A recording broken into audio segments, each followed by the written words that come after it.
নমস্কাৰ বন্ধু বান্ধৱীসকল স্বাগতম জনাইছোঁ অল মেডিটেটিভছ ইউটিউব চেনেললৈ। বন্ধু বান্ধৱীসকল আজিৰ ভিডিঅ'টোত মই জাইমেক্স ড্ৰপৰ বিষয়ে আলোচনা কৰিম। এই জাইমেক্স ড্ৰপটো কি কণ্ডিশ্যনত ব্যৱহাৰ কৰা হয়, ইয়াতে কি কম্পজিশ্যন আছে, কোনটো কোম্পানী মেনুফেকচাৰ কৰিছে, ইয়াৰ মূল্য কিমান, ব্যৱহাৰ কৰাৰ পিছত আপোনাৰ কি বেনিফিটছ হ'ব আৰু আপোনাৰ কিবা ছাইড ইফেক্ট হ'ব নেকি আদিৰ বিষয়ে এই ভিডিঅ'টোত আলোচনা কৰিম। তো বন্ধু বান্ধৱীসকল আপোনালোকে ভিডিঅ'টো স্কিপ নকৰাকৈ আৰম্ভণিৰ পৰা শেষলৈকে চাব।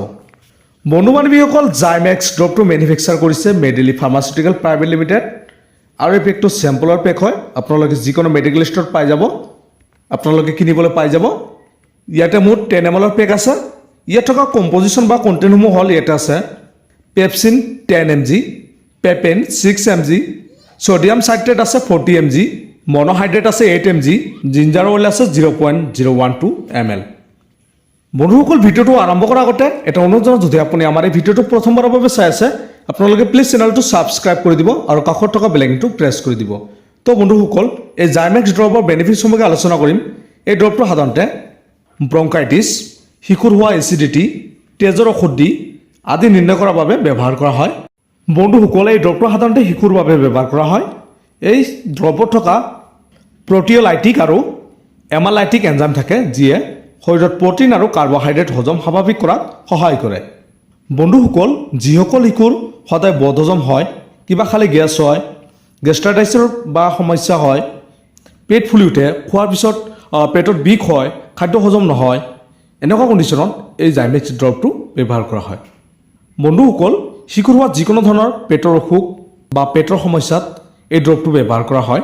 বন্ধুসকল এতিয়া আমি আলোচনা কৰিম এই জাইমেক্স ড্ৰপটোৰ সেৱন বা ড'জৰ বিষয়ে। বন্ধুসকল এই ড্ৰপটো শিশুৰ ওজন আৰু বয়স অনুসৰি সেৱন কৰা হয়।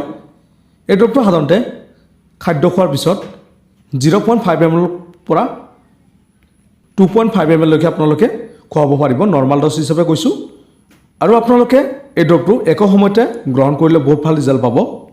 বন্ধুসকল যিকোনো ধৰণৰ মেডিচিন ব্যৱহাৰ কৰাৰ আগতে আপোনালোকে সদায় ডক্টৰৰ পৰামৰ্শ ল'ব। ডক্টৰৰ পৰামৰ্শ নোহোৱাকৈ আপোনালোকে কোনো ধৰণৰ মেডিচিন ব্যৱহাৰ নকৰিব।